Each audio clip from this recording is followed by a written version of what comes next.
الموجز من كاب 24. أهلا بكم. أفادت السلطات المحلية بإقليم الناظور أن 8 أشخاص لقوا مسرعهم غرقا بمياه البحر الأبيض المتوسط مساء أمس الثلاثاء أثناء محاولتهم للهجرة غير المشروعة.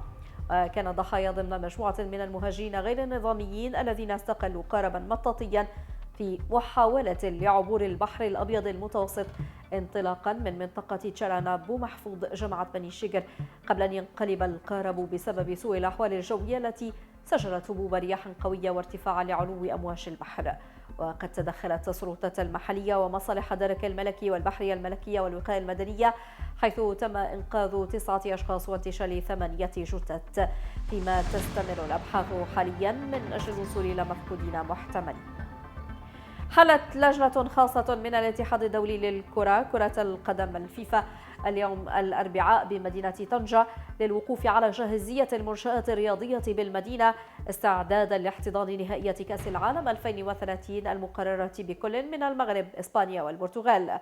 وتزور اللجنة ملعب طنجة الكبير بن بطوطة والملاعب الخاصة بالتدريب القرية الرياضية، إلى جانب عدد من المنشآت التي تدخل ضمن اختصاصات اللجنة بما فيها الفنادق المرشحة لاستقبال الوفود الرسمية.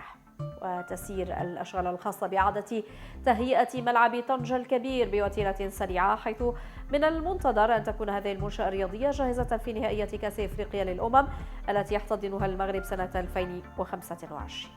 دعت التنسيقية الموحدة لهيئة التدريس وأطر الدعم بالمغرب عموم نساء ورجال التعليم إلى المشاركة المكثفة في الوقفة الاحتجاجية المركزية المقرر تنظيمها أمام مقر البرلمان بالرباط يوم الأحد 3 مارس 2024.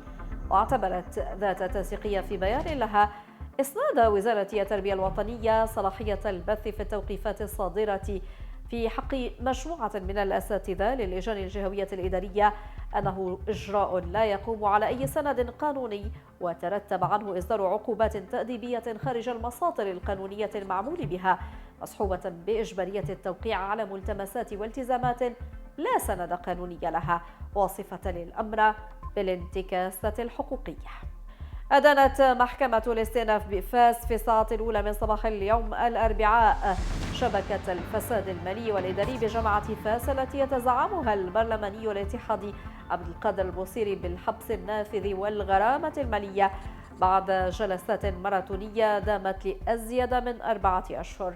وأدان رئيس غرفة الجناية الابتدائية لجرائم الأموال البرلماني ب5 سنوات سجن نافذا وغرامة مالية قدرها 100,000 درهم بعد متابعته بتهم اختلاس وتبديد أموال عمومية والارتشاء واستغلال النفوذ والتزوير في محرر رسمي واستعماله وأخذ منفعة من مشروع يتولى إدارته.